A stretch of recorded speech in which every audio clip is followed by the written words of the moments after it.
NTA के गठन का सरकार का फैसला गलत था, पेपर लीक की खबरें आई तो एनटीए सवालों में घिर गया। ये वही एनटीए है जिसका गठन खुद मोदी सरकार ने किया था।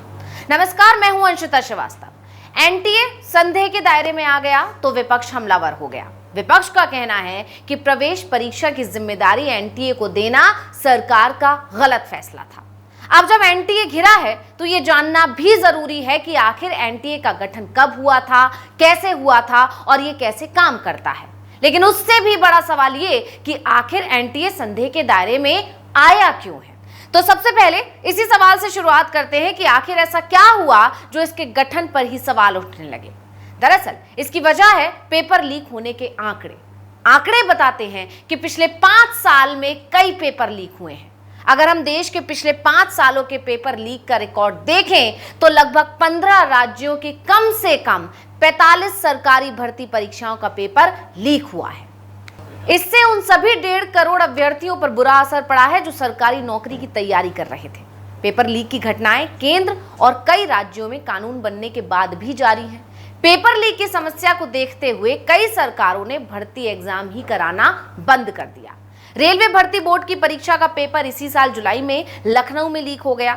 यूपीएसटीएफ मामले की जांच करेगा। ठीक 1 साल बाद बिहार में बोर्ड परीक्षा का पेपर लीक हो गया।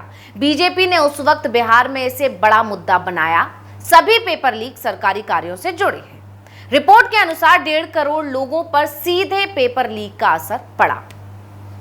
नीट यूजी परीक्षा का पेपर साल 2021 में लीक हुआ था। रिपोर्ट्स के अनुसार बीते 5 सालों में देश भर के अलग अलग राज्यों में दर्जनों परीक्षा कैंसिल हुई हैं, जबकि कई मामलों में परीक्षा से पहले ही एग्जाम लीक होने की बात सामने आई है। अगर उत्तर प्रदेश की बात करें तो बीते सालों में RO ARO paper leak, college प्रवेश परीक्षा पेपर लीक, पीईटी परीक्षा का paper leak, UP TET, tubewell, driver test leak, सितंबर यूपीसीएल पेपर लीक हुआ है। यूपीपीसीएल पेपर लीक हुआ है। बिहार से भी पेपर लीक के मामले ऐसे ही सामने आते रहे हैं। बिहार में 1 अक्टूबर 2023 को हुई सिपाही बहाली परीक्षा का प्रश्न पत्र परीक्षा से पहले वायरल हो गया था। इसके अलावा झारखंड में जूनियर इंजीनियर परीक्षा का पेपर लीक होने का मामला भी सामने आया था।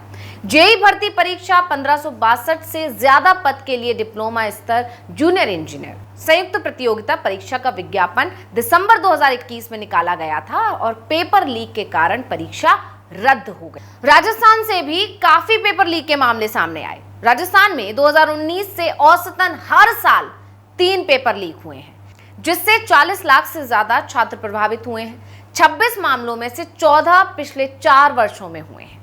पेपर लीक के कारण ग्रांट 3 लाइब्रेरियन और सब इंस्पेक्टर भर्ती परीक्षा रद्द की गई। इन पेपर के अलावा भी कई देश भर में होने वाली परीक्षाएं रद्द हो चुकी हैं और यही वजह है कि सरकार को आम जनता की नाराजगी का सामना करना पड़ रहा है। चलिए अब एनटीए के बारे में बात कर लेते हैं। तो अब आप लोगों को यह भी बताते हैं कि आखिर एनटीए है क्या, इसकी स्थापना कब हुई थी और इसके प्रमुख और सदस्य आखिर कौन कौन होते हैं। एनटीए एक स्वायत्त संस्था है जो देश के उच्च शिक्षण संस्थानों में प्रवेश और छात्रवृत्ति हेतु प्रवेश परीक्षाएं आयोजित कराती है। इसकी स्थापना नवंबर 2017 में हुई थी।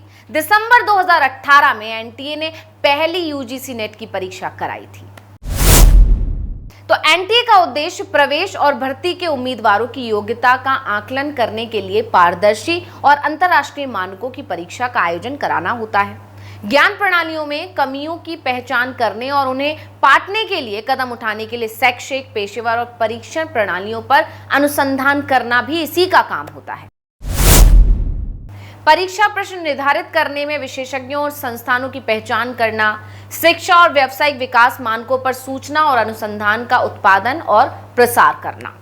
परीक्षा से जुड़े सभी कार्य एनटीए करता है, जैसे एग्जाम में कौन से सवाल होंगे इसका चयन करने के लिए विशेषज्ञों और आयोजन के लिए संस्थानों की पहचान करना भी एनटीए का ही काम है। इसके अलावा परीक्षा का सिलेबस क्या होगा, मॉक टेस्ट और सैंपल पेपर आदि जारी करना भी एनटीए की जिम्मेदारी है। परीक्षाओं की आधिकारिक अधिसूचना और आवेदन पत्र आदि भी एनटीए ही जारी करता है, यानी परीक्षा के शुरू होने से पहले और नतीजे आने तक सारा काम एनटीए देखता है। अब बताते हैं कि एनटीए की टीम में कौन कौन होता है। तो एनटीए के पास शिक्षा प्रशासकों, विशेषज्ञों, शोधकर्ताओं और मूल्यांकन डेवलपर्स की एक टीम होती है। इसके अलावा कई एक्सपर्ट्स की टीम होती है जो परीक्षा से संबंधित मामलों को देखती है। पहले अलग अलग एग्जाम अलग अलग एजेंसियां कराती थी, लेकिन साल 2017 में एनटीए का गठन हुआ और परीक्षा की सारी जिम्मेदारी इस संस्था को दी गई।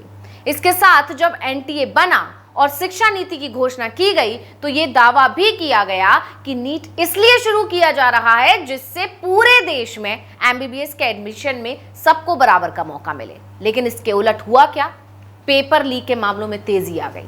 शायद यही वजह है कि सरकार के इस फैसले के खिलाफ छात्र और आम जनता अपना गुस्सा जाहिर कर रही है। पेपर लीक से त्रस्त छात्र कह रहे हैं कि आखिर कब तक एग्जाम पर एग्जाम देते रहेंगे।